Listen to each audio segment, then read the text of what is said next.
Hey, adventurers, and welcome back to the Dangers and Dragons podcast, where every day we bring you a new, fantastical tale. That's right. We dive into addictive stories with legendary characters and epic quests. All told with twists and turns that will keep you on the edge of your seats. I'm Adrian, And I'm Julia. and today we're exploring a story called Uncharted Stars. Ooh, that sounds intriguing. It's all about rebellion and fighting for your place in a world where your destiny is controlled by the stars. Kind of like how some people believe our zodiac signs influence our lives. Yeah, exactly. But in this universe, it's taken to the extreme. Imagine your entire life, your career, your relationships, everything is predetermined by which constellation you're born under. Wow, so no free will at all. That must create a very rigid society. It does, and those who don't fit into the celestial order, the ones born without a corresponding constellation, are known as the Uncharted. The Uncharted, huh? I bet they're not seen in a very positive light. Definitely not. They're viewed as anomalies, as threats to the established order. I can see how this story would resonate with anyone who's ever felt like they don't belong. Absolutely. At the heart of Uncharted Stars are three main characters, each grappling with their own place in this star-determined society. Tell me about them. Well, first there's Kai. He's uncharted, so he's been an outsider from the moment he was born. That must be incredibly isolating. And then you have Anya. She's born under Gemini, which, in a society that values conformity, must be a real challenge. I can only imagine constantly being pulled in different directions, never quite fitting in. Exactly. And lastly, there's Ben. He's a Taurus, a sign usually associated with strength and determination. But in this rigid system, even those qualities can be suppressed. Yeah, Ben is forced into a role that doesn't suit him at all, as if the stars themselves are being used to limit his potential. It makes you wonder who's really in control in this world. That's a great question, and one that our three protagonists start to grapple with when they discover a hidden observatory. A hidden observatory, what's so special about it? This observatory holds secrets. It contains charts with forgotten constellations, stars that have been deliberately erased from the official records. Oh, wow. So there's a whole hidden history, a truth that's been suppressed. And for Kai, Anya, and Ben, this discovery is a turning point. It sparks a fire in them, a desire to fight back against this manipulation. So the rebellion begins. It does. They're determined to expose the truth about the manipulated celestial order and reclaim the forgotten constellations. I'm curious, how do their individual strengths play into this rebellion? Well, Anya, with her Gemini intellect, is able to analyze the star charts and find weaknesses in the system. She becomes the strategist. And Ben, the steadfast Taurus. He provides a grounding force.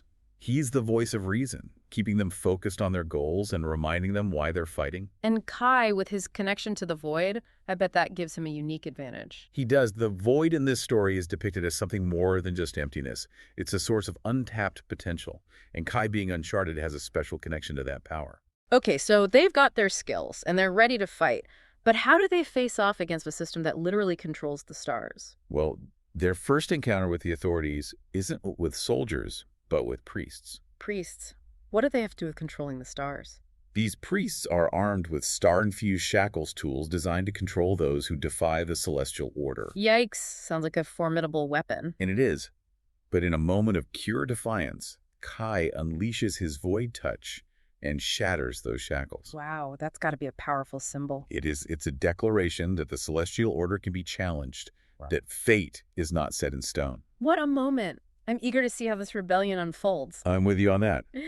But that's the story for another time on the Dangers and Dragons podcast. Stay tuned, adventurers. Welcome back to the Dangers and Dragons podcast, ready for more from Uncharted Stars. Always. I'm dying to know what happens after Kai shatters those star shackles. It's a turning point, for sure. It's like the universe itself takes a pause, like it doesn't know what to do. Because everything's supposed to be predetermined, right? Exactly. And suddenly the rules are being rewritten. So what happens next? Well, the news of Kai's defiance spreads fast, and it emboldens others who feel trapped by the celestial order. People start to whisper about the forgotten constellations, about the possibility of a different future. It's like a seed of rebellion has been planted. And is growing quickly, but it comes at a cost. Our heroes are forced to go into hiding. I bet the authorities aren't too happy about this whole shaking things up thing. Not at all. They see it as a direct threat to their power. But they can't just erase the stars, right? No, but they can try to control the narrative. They spread propaganda about the Uncharted, portraying them as dangerous and chaotic. Classic fear-mongering. Exactly. Ah. But our heroes don't back down.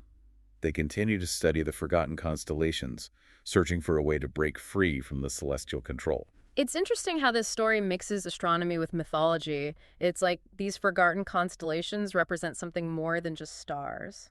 They represent hope, possibility, the idea that there's more to the universe than what the authorities would have us believe. I love that. So how do they turn these forgotten constellations into something more than just a symbol? Well, they realize they need to reveal them to the world, to remind everyone that there was a time before the stars were used to control people, a time when destiny was fluid. That's a powerful message. But how do they do it? It all culminates in a breathtaking scene during a grand celestial festival. Ooh, a festival. I bet that draws a huge crowd. It does. And with Anya's mastery of illusions, she projects the forgotten constellations onto the night sky. Wow, so the whole city sees them. They do. It's a stunning spectacle. Yeah. And Ben, with his powerful voice, rallies the people, reminding them of the forgotten heroes represented by these constellations. And Kai, where does he fit into all of this? Kai uses his void touch to transform Anya's illusions into blazing new constellations. Wait, he actually changes the stars? He does. He literally reshapes the celestial order, and in that moment, everything shifts. The stars have changed. The destiny of everyone in the city must have changed too. You got it, the old celestial order crumbles, and a new era begins, one where the stars are no longer seen as dictators, but as guides. What a victory. But I have a feeling it's not that simple, is it? You're right, the fight for true freedom is far from over, but the Uncharteds have proven that even the stars can be challenged, that destiny is not fixed. Powerful stuff. I'm really impressed by this story. Me too. It's a reminder that we all have the power to challenge the systems that try to define us, and that even in the face of overwhelming odds, hope can ignite a revolution. And that's what makes the Dangers and Dragons podcast so captivating. It is. We'll be back tomorrow with another amazing adventure, but until then, keep those imaginations soaring. Back again for the final chapter of Uncharted Stars. It's been a wild ride. It really has, full of twists and turns and cosmic showdowns. But now that the dust has settled, what are your final thoughts on the story? Well, I think it leaves us with a powerful message about hope and the possibility of change. Yeah, even though the ending is open-ended, there's this sense that anything is possible now that the celestial order has been challenged. Right. It's like the story is saying we're not bound by fate, by the systems that try to define us. We have the power to create our own destinies. Which is incredibly inspiring, especially for anyone who's ever felt trapped by their circumstances or limited by the expectations of others. I mean, think about Kai, Anya, and Ben. They each started out feeling like outcasts, but in the end, they found strength in their differences. Yeah, they embraced their uncharted nature and used it to create a better world. And I think that's a great takeaway for our listeners, too. You don't have to be a hero in a fantasy story to challenge the status quo or fight for what you believe in. Every act of defiance, every voice raised against injustice contributes to a larger movement for change. Beautifully said. So as we wrap up our exploration of Uncharted Stars, what's the one thing you want our listeners to remember? I'd say it's the importance of questioning everything.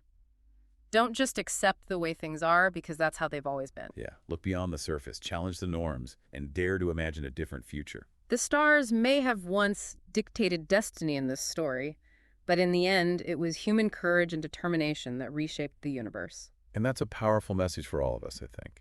So thank you for joining us on this journey through Uncharted Stars. It's been a pleasure. And remember, adventurers, there's a whole universe of stories out there waiting to be discovered. So keep exploring, keep questioning, and keep those imaginations soaring. And don't forget to rate and follow the Dangers and Dragons podcast for more epic tales and legendary adventures. Until next time, may your quest be filled with wonder and your stories be ever unfolding.